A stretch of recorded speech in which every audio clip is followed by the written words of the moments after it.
Ramadan program baru dari Timur Ambon. Ya, kita beri juga Timur Ambon Podcast. Assalamualaikum warahmatullahi wabarakatuh. Saya Oni, jurnalis Tribun Ambon. Tak terasa kita sudah masuk pada hari-hari terakhir di bulan Ramadan, di mana masyarakat Kota Ambon tuh pada umumnya sudah mulai meningkatkan intensitas beribadahnya secara keras. Ada pun juga beberapa komunitas melakukan iktikaf di masjid-masjid yang di beberapa komplek mereka demi mendapatkan keridhaan Tuhan, Allah Subhanahu wa taala maksudnya.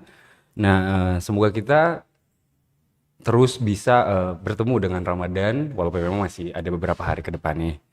Nah, seperti yang kita ketahui, rukun Islam keempat itu yaitu menunaikan zakat. Nah, kerap di penghujung Ramadan umat muslim di seluruh dunia terkecuali di Kota Ambon sendiri, mereka bersiap-siap untuk menunaikan zakat. Nah, lalu mengapa kewajiban zakat itu penting untuk ditunaikan? Oke, kebetulan saya sendiri di sini gak sendiri, kalau sendiri saya jadinya ceramah. Nah, oleh karena itu saya bakal dituntun oleh Ketua Amil Zakat Nasional atau Basnas. Saya bersama dengan Pak Ustadz Arsarizal Tuasikal. Beliau bakal membimbing atau memberi pencerahan tentang zakat, kewajibannya, syarat-syaratnya, apa yang harus dilakukan, targeting siapa sih harus dapat zakat itu sendiri. Nah, itu semua bakal langsung bakal diterangkan oleh Pak Ustadz. Pak Ustadz Arsal boleh sapa dulu Tribuners di rumah. Bismillahirrahmanirrahim. Assalamualaikum warahmatullahi wabarakatuh. Tribuners, apa kabar? Masih puasa kan? Ya, alhamdulillah. Takjil apa nih yang nanti kita kira-kira yang juara satu sedang takjil apa nih sebelum bahas zakat nih? Pasti es pisang hijau ya. Itu udah jadi apa ya? Menu. Tapi gogos tetap lah favorit. Bisa ya. Sesuatu yang manis lah ya. Gogos tuh kan dari beras. Beras tuh makanan utama yang jadi bahan zakat itu. Oke. Nah, gitu. Kita langsung masuk ke pertanyaan pertama kali ya, Pak Ustadz. Nah, zakat dan keutamaannya. Yang pertama, Ustadz, yang kita ketahui zakat ini kan jenisnya ada dua. Yang pertama ada zakat mal dan zakat fitrah. Bedanya apa? Boleh dijabarin? Hati-hati loh, bukan zakat mall, zakat mal. Zakat mal, maaf. Karena kita sering zakat mall yang banyak tuh.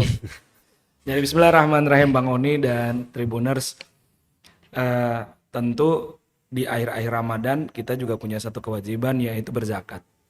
Allah Subhanahu wa taala menggandeng zakat dan sholat itu setidaknya lebih dari 20 kali di Quran. 20 kali. Misalnya lebih dari 20 kali. Misalnya di awal-awal surah Al-Baqarah, wa aqimus salata wa atuz zakata warka'u ma'ar rakin. Dirikanlah salat, tunaikanlah zakat dan rukulah bersama orang-orang yang ruku. Artinya apa? Kalau salat itu bentuk kita hablum minallah, taat kita sama Allah. Kalau zakat itu bentuk hablum minannas. Bagaimana kita secara sosial bisa kemudian menggambarkan kesolehan sosial. Berbagi. Itu sebenarnya ingin yang Allah sampaikan.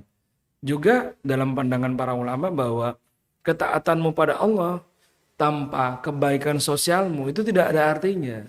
Masya Allah. Sehingga ingin menyeimbangkan kehidupan ini, tidak hanya kita berbaik-baik kepada Allah Subhanahu wa taala yang menciptakan kita, tapi kita juga diminta untuk memiliki rasa empati, ya, rasa simpati kepada orang, rasa di mana orang menderita kita merasa juga terluka.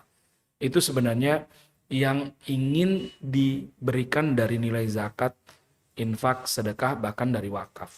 Adalah keinginan agama ini untuk menyeimbangkan suasana kita dengan orang lain. Karena setiap individu mungkin nasibnya tidak sama. Ada orang yang Allah sajikan dalam kehidupannya berada. Duit banyak, pekerjaan baik, banyak yang baik. Tapi juga ada orang yang Allah sandingkan sebagai kaum kekurangan. Maka betapa dahsyatnya kalau kemudian kita bisa berbagi dengan orang lain.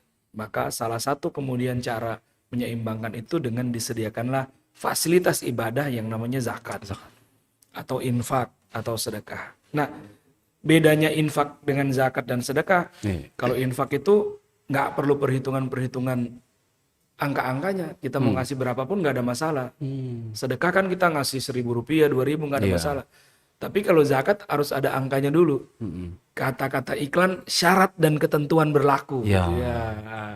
Kalau syarat dan ketentuan berlaku, berarti ada orang yang sudah memenuhi syarat, ada yang belum memenuhi syarat. Nah, itu kira-kira kenapa kemudian kewajiban zakat itu ada. Oke. Allah ingin menyeimbangkan kehidupan itu. Iya, hubungan vertikal dan horizontal. Oh ya, jadi minimal kalau kemudian pertanyaannya Bang Oni tadi zakat mal dan zakat Iya. fitrah. Zakat fitrah itu kita bayarkan hukumnya dari awal Ramadan sampai sebelum khotib naik mimbar sholat Id. Sebelum. Jadi sebelum khotib naik mimbar. Oke. Paginya masih boleh. Oke. Nah, jadi berapa jumlahnya? Kalau dalam kaidah fikih sampai sekarang misalnya populer 2,5 kilo beras. Kualitasnya apa? Kalau kita makan beras yang super premium, harganya 20.000, maka kita ngasih orang yang segitu. Jangan kita ngasih makan beras super premium, kita ngasih orang berasnya yang 12.500, kasihan. Kalau kita balik gimana? Oh iya. Kita yang diberi orang beras nggak enak juga. Jadi ada baiknya kita juga memberi orang sesuai dengan apa yang kita makan. Iya. Disampaikan pada akhir-akhir Ramadan. Tujuannya apa? Agar semua orang bisa berbahagia pada saat 1 Syawal, Idul Fitri. Oke. Orang-orang duafa yang tidak punya makanan, ada makanan buat dimakan. Karena hari itu diharamkan berpuasa. 1 Syawal itu diharamkan berpuasa. Sehingga karena diharapkan orang berbagi zakat fitrah yang isinya adalah makanan pokok, membuat semua orang tidak puasa tapi punya makanan. Menang lah ya. Menang, merayakan kemenangan dengan bersyukur.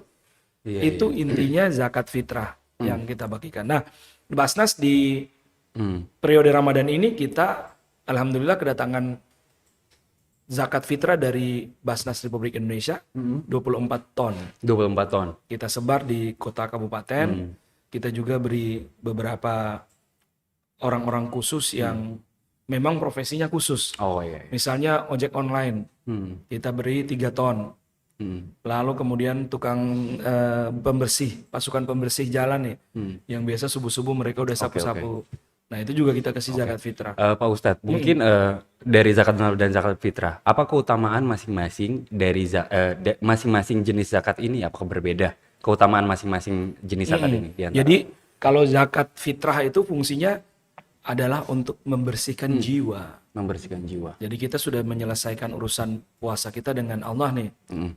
Nah, membersihkan jiwa kita salah satunya juga dengan mengeluarkan zakat fitrah untuk menyempurnakan kita dengan berbagi. Nah, kalau zakat mal itu fungsinya untuk membersihkan harta. Nah, jadi tadi zakat mal itu ada hitungannya. Seseorang yang misalnya memiliki emas 85 gram sudah setahun, itu baru jatuh kewajibannya. Nah, nanti dikalikan tuh Bang Oni. 85 gram, misalnya harga 1 gram 1 juta, jadi 85 juta. Dikali 2,5%.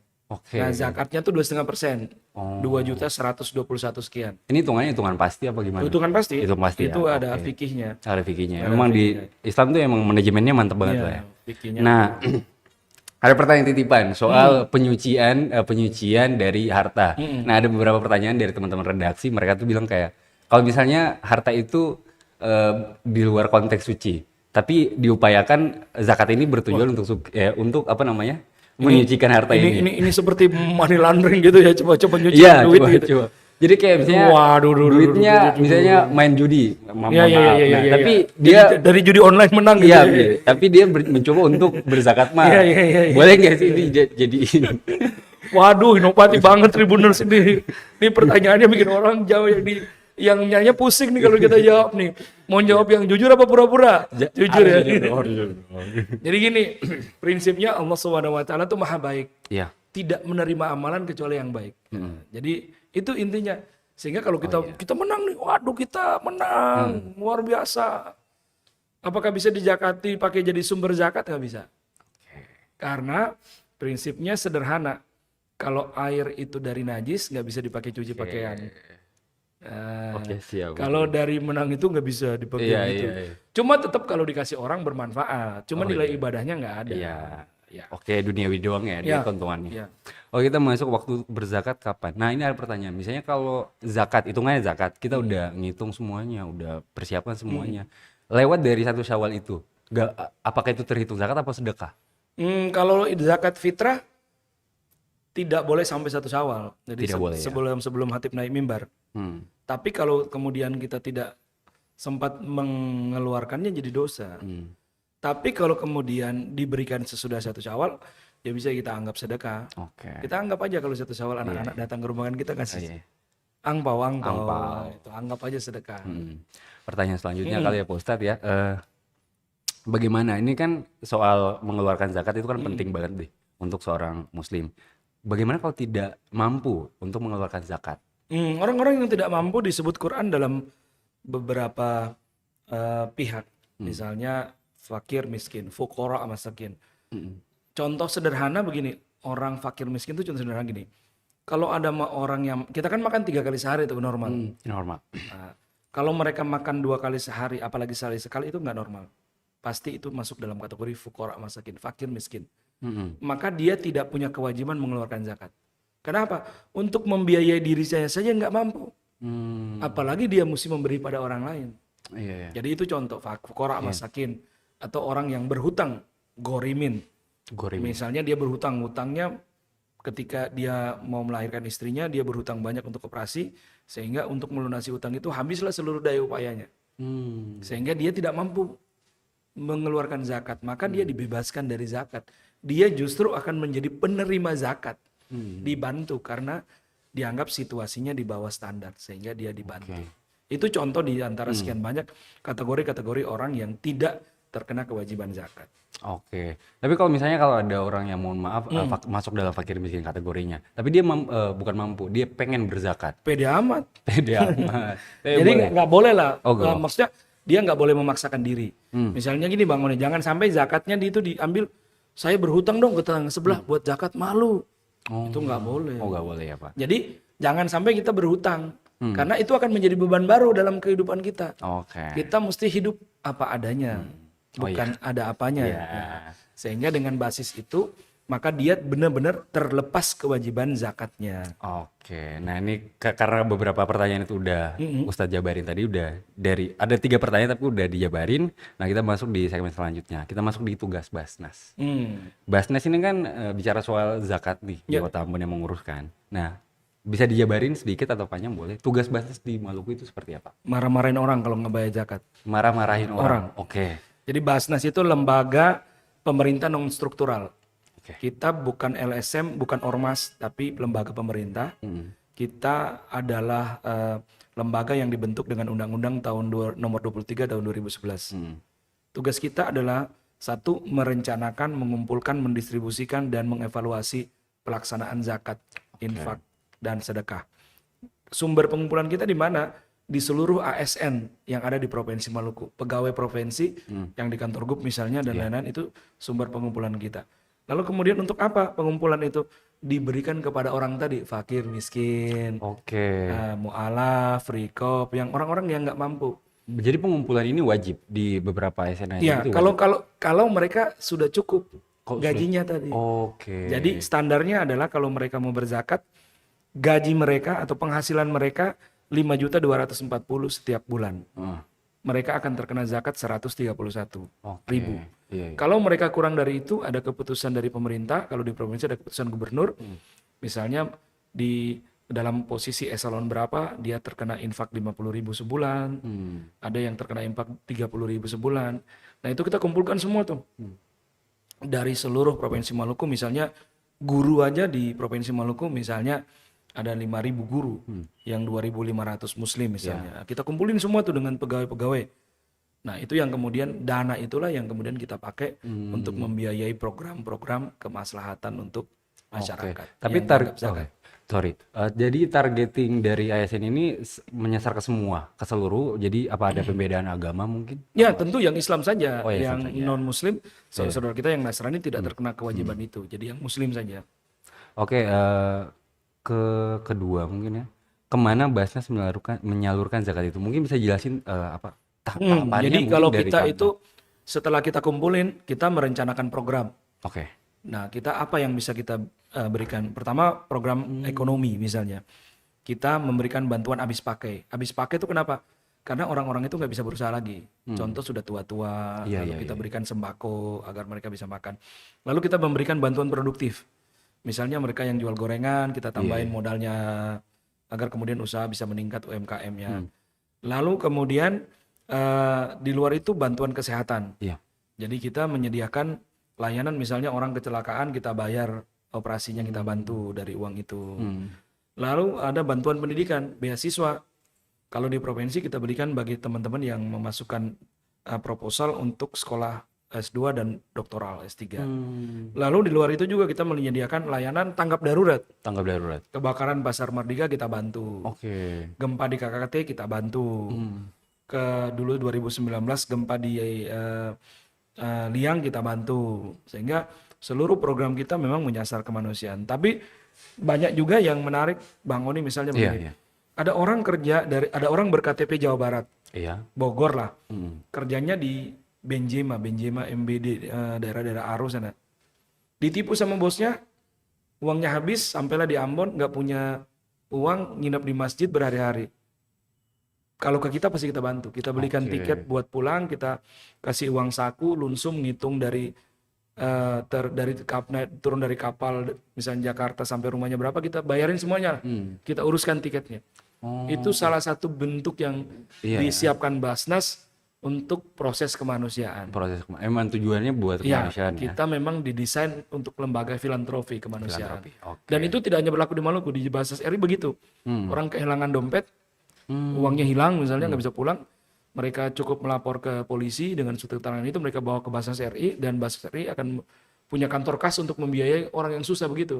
Nanti dikasih pulang sampai di mana rumahnya dibiayain, dikasih ongkos untuk makan. Itulah fungsi kita sebenarnya. Duitnya dari mana? Diambilin dari zakat-zakat yang kita kumpulin Masya itu. Allah. Oke, pertanyaan selanjutnya Pak Ustadz. Jika ada masyarakat yang membutuhkan, apakah mereka bisa melakukan permohonan agar diberikan melalui Basnas? Gimana caranya? Tentu kita akan sangat senang jika masyarakat membutuhkan dan kita bantu. Tetapi dengan standar-standar yang dimiliki Basnas. Misalnya situasinya karena istrinya mau melahirkan dan operasi, kita support. Atau kemudian karena nauzubillah jangan kecelakaan, kita support. Atau misalnya macam-macam, ada banyak siswa di sekolah SMA yang tidak bisa sarapan pagi, kita bisa berikan sarapan pagi gratis di kantin. Itu contohnya. Tetapi syarat kan dalam berlaku. Nggak bisa kemudian kita minta bantuan Basnas beli HP baru dong. Oh iya, nggak mungkin, nggak boleh itu. Nggak boleh lah ya, itu bukan kebutuhan primer. Aduh, kita minta bantuan Basnas, kita beli tab baru dong. Wah, jangan. Nggak masuk akal itu bisa. ya, Bisa. Bukan. Kita tolak itu, kita tolak. Iya. Oke, caranya gimana itu? Apakah datang ke kantor apa? Ya, jadi mereka bisa datang ke kantor Basnas di Gedung Asari lantai 2 dengan membawa misalnya keterangan dari RT menyatakan tidak mampu, lalu fotokopi KTP dan lain-lain sebagainya. Insya Allah setelah kita survei kita bantu. Oke. Dan pasti apalagi kalau situasi darurat misalnya berkaitan dengan nyawa seseorang yang mesti dioperasi dan lain-lain, itu biasanya kita support bener. Oke, tapi Pak Ustadz, kantor Basnas juga terbuka untuk misalnya kayak banyak orang nih yang pengen ngezakatin beras-berasan yang ada. Kira-kira bisa diterima apa gimana Pak? Kita juga menerima beras, tapi karena keterbatasan tenaga, kita menyarankan warga berzakat di lingkungan masing-masing. Karena kita mengurus 24 ton saja kita sudah kewalahan. Apalagi kalau warga berzakat fitrah di kita lagi. Tentu lebih afdol warga berzakat fitrah di tempat lain. Nah biasanya paling banyak adalah zakat mal di kita. Jadi bukan mal. Ya, di kita. Zakat mal di kita. Kita bantu ngitungkan zakat mereka. Jadi kalau saya nih, kalau selepas dari sini saya masih rada bingung soal zakat. Saya kan laki-laki nih. Cuma kan kebetulan rada masih bingung soal hitung-hitungannya, sistematisnya kayak gimana. Saya boleh nggak sih bertanya nanti di kantor Basnas? Boleh. Kita kasih tahu sampai puas lah bagaimana caranya ngitung-ngitung. Oke. Dan kita juga biasa diundang oleh berbagai instansi pemerintah untuk membantu menghitung zakat penghasilan staf-staf mereka. Gimana cara ngitung? Nanti terserah setelah mereka tahu rumusnya, mereka mau berzakat ke Basnas nggak masalah. Tidak berzakat kami juga tidak masalah. Yang penting kita kasih tahu, gini loh, caranya ngitung, kalau sudah masuk standarnya belum. Oh iya. Kalau udah masuk segini, ini angkanya gitu. Oke. Mungkin Ustadz boleh jabarin ke ngajak kali ya pentingnya zakat ke Tribuners mungkin. Baik, Tribuners, salah satu kebahagiaan kita adalah berbagi dengan orang lain. Dan hidup ini kalau kita cuma nikmati sendiri, rasanya batin kita tidak kemudian mudah menjadi tentram. Nah, cara berbagi adalah dengan kita menyiapkan diri untuk melakukan sedekah harian, memberi kepada orang, lalu kemudian termasuk berzakat dalam membersihkan harta. Dan kebiasaan ini Bang Oni memang harus dimulai dan dihidupkan dalam sebuah habitual action, kebiasaan yang terbiasa kita bagi sama orang. Jangan ragu untuk berbagi, karena kalau orang berzakat, infak, sedekah, bahkan wakaf, tidak pernah ada sejarah orang miskin karena berzakat. Justru tambah kaya, tambah banyak duitnya. Iya. Jadi jangan ada pikiran, aduh nanti gue bisa kere nih kalau nggak bisa berzakat. Enggak. Justru siapa yang memberi, Allah ganti beratus-ratus kali, beribu-ribu kali lipat dari jalan yang tidak disangka-sangka. Ya, mungkin itu saja ya Ustadz ya. Siap. Mungkin saja, jadi emang zakat itu sangat penting dan karena merupakan suatu kewajiban untuk Muslim, terkhususnya di kota Ambon ini. Karena dari ibadah-ibadah seperti itu kita akan selalu dan terus mencari keridhaan dari Allah Subhanahu wa taala di bulan yang penuh keberkahan ini. Semoga kita semua bisa ketemu lagi di Ramadan yang akan datang dan juga masih bisa melanjutkan zakat dan sedekah, pokoknya melakukan hal kebaikan kepada seluruh masyarakat Kota Ambon. Nah, mungkin itu saja, saya Oni dan juga Pak Ustadz Arsal Rizal selaku Basnas, perwakilan Basnas maksudnya, mengundurkan diri. Mungkin itu saja.